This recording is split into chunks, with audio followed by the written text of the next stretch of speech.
실은 이제 소아과를 다뤄보자고 한 이유가 있었습니다. 다른 지역구는 코로나 때문에 말 그대로 그냥 쉽게 말할까 장사가 안 돼 버리는 거죠. 네. 그렇다면 소아과를 폐업하는 사례가 많아졌었고요.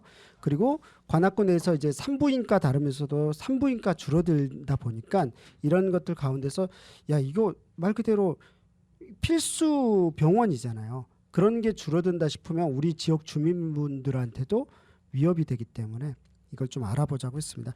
임명국 PD. 네, 신생아기로부터 청소년기까지 뇌과적 질환을 담당하는 과가 소아청소년과입니다. 2007년 이전에는 소아과로 불렸다고 하는데요. 건강보험 심사평가원에 따르면 2020년 서울시 소아청소년과 의원의 신규 개업이 103곳, 폐업이 154곳이며 2021년에는 신규 개업이 93곳, 폐업이 120곳으로 코로나19 이후 2년 연속으로 개업과 폐업의 수가 큰 차이를 보이고 있다고 합니다. 엄청 크죠. 그렇죠. 그럼 이제 코로나 이후니까 뭐 매출 감소 아니겠어요? 이렇게 추정할 법도 한데요. 네, 맞습니다. 코로나 이후에는 아무래도 이제 뭐 소상공인이나 이런 것처럼 매출 감소로 인한 것일까 생각을 할 수도 있는데요.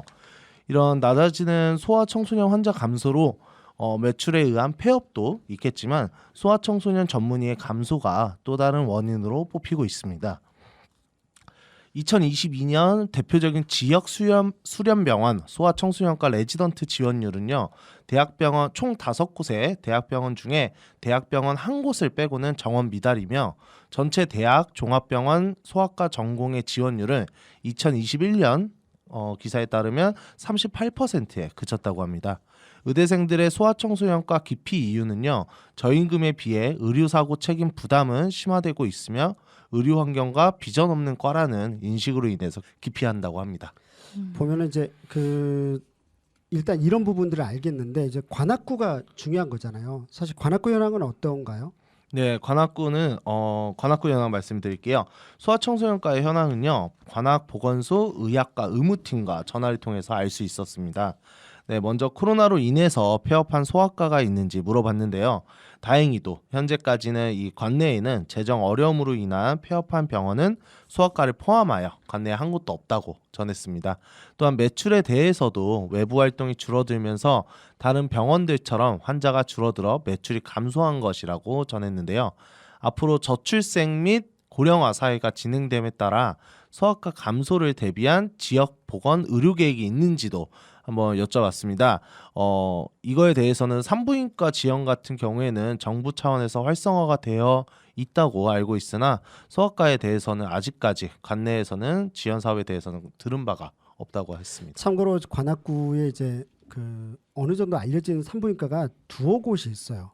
관악구 지역 주민이라면 늘 이용하는 곳입니다. 그런데 한 곳이 또 의료 사고 문제 때문에 하면서 아예 폐업을 했고요. 지금 이제 건물 지금 뭐죠? 그러니까 새롭게 건물을 짓고 짓는 있습니다. 건지 아니면 허문 건지 잘 모르겠는데 어쨌든 이렇게 하는 모습들을 봤었어요. 산부인과가 줄어든다는 건 되게 위험한 것 같습니다. 일반적인 여성들의 산부인과는 제가 저희 와이프도 있지만 아내도 있지만 단순히 출산에만 관계된 게 아니라 말 그대로 여성에 관련된 모든 것들을 보는 곳이잖아요. 그 그쵸. 공간이 지역에서 사라진다는 건 되게 위험한 것 같아요. 물론 병원들이 있으니까 좀 다를 수는 있겠으나 보라미 병원도 있고 우리 보면 양지병원도 있고 그다음에 강남 고려병원이라든지 사랑의 병원이라든지 병원 많이 알죠, 그렇죠?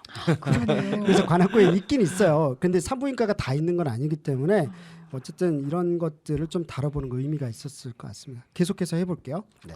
감소 현상이 이렇게 보이지는 않고 있는데요. 이런 산부인과 지원 중에서 네네. 이제 분만 취약지 사업이란 게 있어요. 산부인과 및 산부인 전문의의 감소 등으로 지금 저희가 소아과를 얘기하고 있었잖아요. 네네네. 그것처럼 소아과의 전문의가 감소되는 사례 이전에 산부인과 전문의 감소가 먼저 보인다고 해요. 그래서 이렇게 산부인과 전문의 감소 등으로 농어촌 지역의 산부인과 접근성 문제 해소를 위해 시작된 사업이 이 분만 취약지 사업인데요. 예산은 점차 증가되고 있으나 시행 5년 차에 아직 분만율은 감소세라고 합니다. 네. 네, 이와 달리 소아과는 2015년부터 달빛 어린이 병원 사업을 정부에서 지원하고 있는데요. 혹시 피디님들은 알고 계신가요? 이거 처음 들어봐요. 달빛 네. 어린이 병원 아니요. 뭔가요? 들어보신 적 없으시죠? 네. 아무래도 늦은 밤 갑자기 아이가 아플 때 어느 병원을 가야 할지 당황하게 된다고 하더라고요. 이를 위해서 365일 늦은 밤까지도 진료를 하는 소아청소년과 전문 병원 인증인데요. 소아청소년과 전문의가 3명 이상 또 소아 진료 및 치료 시설이 갖춰져 있어야 하는 병원입니다.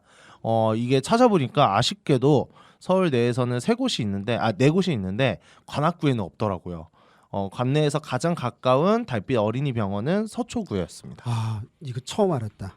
저도 우리 아이가 어렸을 때 많이 이용했으니까 구로 쪽으로 가던가 좀 큰 병원이거든요. 근데 이제 달빛 어린이 병원 제도는 좀 몰랐어요. 네, 이 제도가 이제 중앙 응급의료센터와 연계되어 있어서요.